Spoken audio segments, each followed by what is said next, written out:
కవిత ఈ మధ్య కాలంలో చేసిన కామెంట్, బీజేపీతో బీఆర్ఎస్ పొత్తుకు ఒక దారి ఏదో క్రియేట్ అయింది, జైల్లో ఉన్నప్పుడే చర్చ వచ్చింది, నేనే అడ్డుకున్నా అని చెప్పేసి.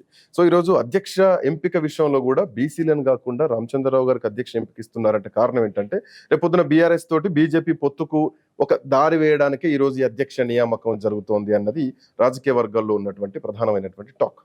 సారాయి కేసులో జైలుకు పోయిన వాళ్ళ గురించి మనం ఇంతసేపు మాట్లాడారా? మీరు చెప్పండి. ఇది అంత ఇంపార్టెంట్. వాళ్ళ గురించి మాట్లాడపోయినా ఈ చర్చ గురించి అది తెచ్చింది కదా, ఎన్నో చేసుకుని రావచ్చు, రకరకాల చర్చలు తీసుకొని రావచ్చు. ఏమో మనం ఇక మన నోరు ఇప్పితే చాలా చర్చలు వస్తాయి, ఎందుకు అనవసరం? సో దాన్ని ఖండిస్తున్నారా? ఖండితంగా అవసరం లేదండి. ఇప్పుడు పిచ్చి కథలు, ఈ సినిమా కథలు ఇవన్నీ రాసుకోమని చెప్పాలి వాళ్ళకు. ఎందుకు పొలిటికల్ స్టోరీస్ రాస్తారు వాళ్ళు అర్థం కాదు నాకు. ఆ లెటర్ మీద ఆమె మీద పాపం బ్రో ఆ జైలుకు పోయి వచ్చింది పాపం, సారాయి వ్యాపారంలో బయటపడ్డది. ఏదో బెయిల్లో ఉన్న జాగ్రత్త ఉండాలి. కానీ ఇప్పుడు ఇంట్లో ఉండి ఇప్పుడు నాయన కూర్చొని రాస్తారా ఎవరన్నా? ఇప్పుడు చెవులు చెప్పాలి, లేకుండా మాట్లాడాలి, కానీ ఏమైనా ఉత్తరం రాస్తారా? తెలంగాణ రాజకీయాలు మనం చూస్తున్నాం. ఆఫ్ కోర్స్ మీరు మాస్ లీడర్ అని చెప్పేసి మీ అంతటి మీరు చెప్తున్నారు. గతంలో మాస్ లీడర్ ఎప్పుడు చెప్పలే. మాసే నేను లీడర్ అని చెప్తున్నారు.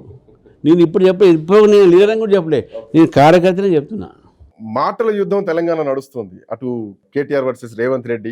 సో ఇట్లాంటి ఒక కెప్టెన్షిప్స్ లో నడుస్తున్నటువంటి క్రమంలో మీరు ఎంతవరకు తట్టుకోగలుగుతున్నారు? వాళ్ళు మాటలు చేస్తారు, మీ చేతులు చేయబడదు, అంతే అంతే. ఏమో ఓన్లీ సింపుల్ ఆన్సర్. వాళ్ళది మాటలు, మాది చేతులు. సో కేసీఆర్ తోటి రేవంత్ రెడ్డి తోటి ఈక్వల్ గా రామచంద్రరావు గారు ఢీ కొట్టబోతున్నారు ఈసారి. ఏంటంటే మా పార్టీ మాది, మేము రేపు అధికారంలో వస్తాము.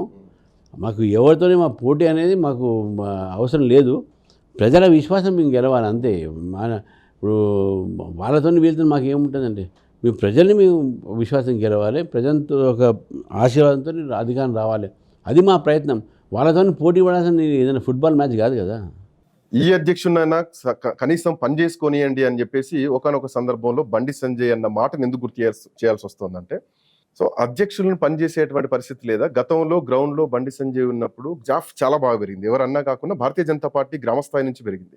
సో ఆ తర్వాత ఆఫ్టర్ బండి సంజయ్ ఆ గ్రాఫ్ క్రమంగా తగ్గుతూ వచ్చింది.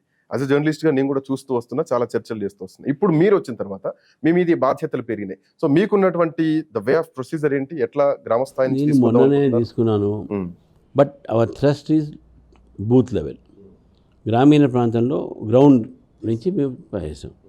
ఇక తర్వాత దానికి ముందు ఏమైనాయి, దాని తర్వాత ఏమైనాయి, ఇది ఏంటి అనేది ఇప్పుడు కూడా గ్రౌండ్ రియాలిటీ ఏంటంటే Bharatiya Janata Party is growing across Telangana. BJP is growing. మేము దాన్ని నిర్మాణం చేసుకుంటాం, దాన్ని క్యాష్ చేసుకుంటాం, దాన్ని బలపరుస్తాం. పార్టీ బలోపేతం చేయడం అనేది మా ఒక ముఖ్య లక్ష్యం. ఒంటరిగా పోటీ చేయడానికి సిద్ధమవుతుంది. అది ఒంటరిగా మేము పోయినసారి ఒంటరి చేసి ఇప్పుడు ఒంటరి చేస్తాం. ఎనీవే